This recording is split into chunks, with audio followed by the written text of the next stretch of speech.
There are three questions you need to ask yourself and three things you need to know before deciding whether or not to stop doing math competitions. In this video, we're going to go over all of them. The last question might be the most important one. And if you're new to the channel, here we do problem solving in general, and with competitive mathematics in specific, we try to tease out the first principles of problem solving. I myself am a former triple international math Olympiad bronze medalist, and now without further ado, let's start off with the first question, which is, why are you doing this in the first place? For me, it started off being that I was just best in my class. They sent me to a math competition, so I went. Then I realized I could get a scholarship from my high school, and so I went because of that. But after I succeeded, it changed that I saw it as a thing that could be a stepping stone to further and further success. Now, I also wanted to be the first person in my country to win gold at the International Maths Olympiad, which I failed. After a while, the goals shifted again, and I just did it because I enjoyed problem solving, I enjoyed the whole process, and I could also travel potentially to a location at where the IMO is and have fun, enjoy myself. Now, there was one thing I didn't really know until after I'd finished competing, and in fact, until after I'd gone to college, that I realized was a super important reason for why I should have done more and more of competitive mathematics. And I will mention that very important reason at the end. Now, we go to the next question. After we've answered, oh, okay, why are we doing this? The next question is, what else can you do? If you're saying no to competitive mathematics, the question is, what are you saying yes to? Is it learning to code? Is it maybe learning to become a professional chef? Learning how to play music? Or just enjoying life with friends? What is it that you actually would like to do instead? Now, before we move on to the third and maybe the most important question, I need to give you some things you need to know. And then the first thing that you absolutely need to know is that all of us fail sometimes. All of us come short of our goals sometimes. I mean, almost all of us, everybody I know, has come short of some of their goals at some point. And you might as well. Just to illustrate, here's a list of all the competitions, all the tests I've actually done in every competition. Now, here are the tests that I was actually satisfied with. Like, it's very, very rare that I was completely satisfied with. And one of them is because I've actually aced the test. But other than that, like, there was always another thing that I could have done, should have done, or thought I could do better. There were tests when I failed and continue onwards. But there were tests when I failed and was devastated. And even devastation has a cost.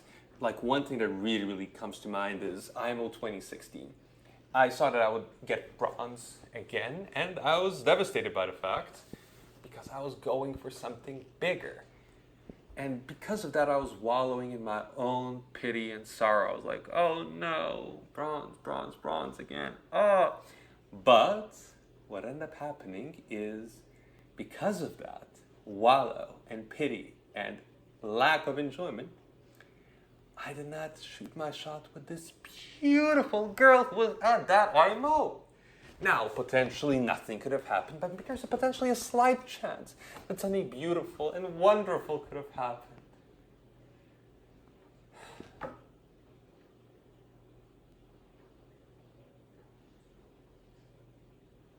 So note that we all fail, and you don't want to wallow in your pity and sorrow. Get on moving. You might be missing something amazing. Whether it's going, writing letters to each other, or going, visiting her someplace. Oh my God, you could be missing out on something.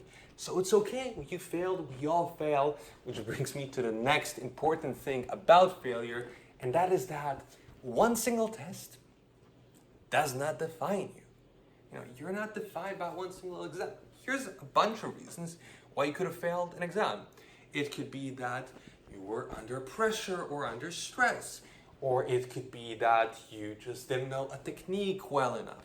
Or it could be that you didn't practice solving problems for a long period of time. And for me, I've had a test where the pressure thing has happened, namely my team selection test in 2014, both days. I've had an exam where I didn't know the technique, IMO 2016 again, problem number 2. And an example where I just didn't solve problems for a long enough time. I didn't train solving problems for hours. Like I had at the Balkan Math Olympiad 2016, I had 3 hours for the final problem and I couldn't get anything out of it. Why? I didn't practice solving problems. So note, there's many reasons why I could have failed, and you can fix those, improve upon those over time and next time. Now, note this, just because you failed an exam does not mean others won't judge you for it. Doesn't mean others won't call you a loser or tell you that you're not good for that or whatnot. Now, the thing about others calling you a name or trying to evaluate you is that's not your issue, really. The reason people do use exams is to filter people out when they have a lot of options on who to choose for something, for anything. And so they use an exam as a proxy, as a heuristic, and heuristics are called heuristics because they're not always right, to evaluate, okay, this person I want to work more with, or this person I want to work less with. That is that, but it has nothing to do with you. And now the final and maybe most important fact you need to know is that you can learn, grow, and develop yourself. Google the growth mindset, Google neuroplasticity, know that your brain can learn, develop, and realize that if your failure before was a failure of pressure, you can work on that. If your failure before was a failure of lack of technique, you can learn the technique. If your failure was a lack of testing conditions, you can test yourself. It's not over. One test does not define you. We all fail, and you can grow and develop yourself. Those are the 3 things you need to know before you even think about, should I fail? If I failed, should I stop or should I continue? You need to know these things first, like that you can grow, that you can become better, that you can learn more, do more, prepare better, deal with stress. It's real, it happens. Exam pressure exists in math competitions, in other exams. Math competitions are an amazing venue for you to learn how to deal with that pressure.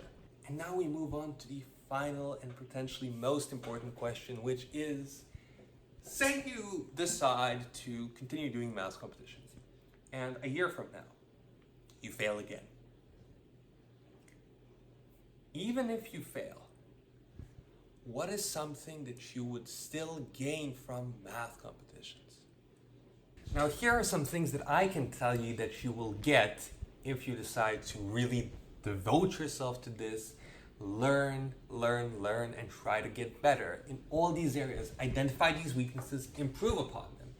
Namely, you will become a better problem solver. Solving problems that don't have obvious solutions, that aren't just applying techniques, you're going to become a better problem solver. Now, it is helpful to have that habit in other areas of life that you may go into. The second reason you might want to do this is you're going to explore and learn cool math even if you fail. Right? You can fail, but the knowledge still stays with you. Or it could be also that you just enjoy problem solving, that you find it fun, that you have gratitude, that you're able to learn and develop yourself and learn these pretty cool things and how they work, how, wow, you prove stuff with that? How? What? How?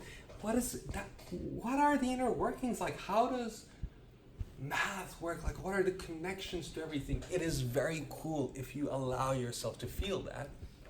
And finally, something I actually appreciated only after the fact is by taking exams under competitions, is you learn how to take exams in general. You learn how to deal with pressure of exam taking.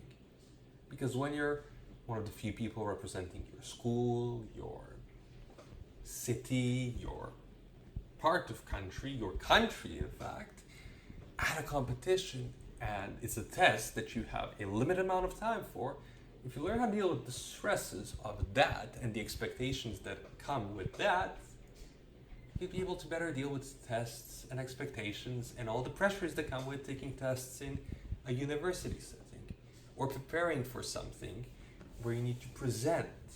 This is the thing where if you learn how to deal with pressure here, you can learn how to deal with pressure in other areas of your life, and this can be useful for you wherever it is you end up. And now the final thing, which is something I actually didn't know until later, is that A good reason for why you want to do competitive mathematics is because this can be your ticket to the best universities in the world. I did not know this was a fact until after I had gotten a bronze medal, but if I'd known, I would have definitely done more of competitive mathematics. Namely, I've had friends that have gone into MIT, Princeton, Oxford, Cambridge. I myself went to Brown. Like, these are very, very good places. And the cool part is, once you get there, you don't need to do math. You can do something completely else. I got into Brown and did computer science. Now that is pretty similar, you could say, but I know somebody that I believe got into Oxbridge, like either Oxford or Cambridge, and did either biology or medicine.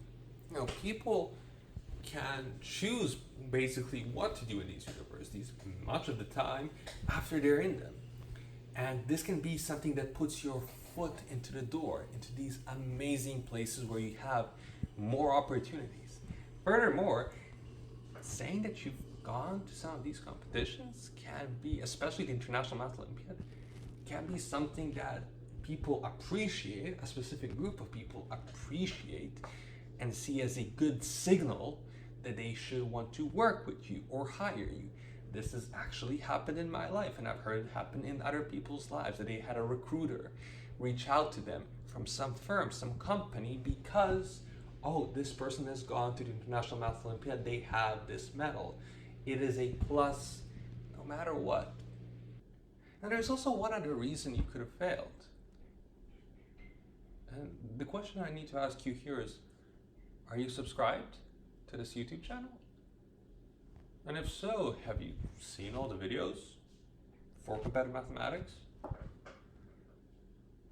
If not, could that be the reason you failed? And as always, thanks for problem solving.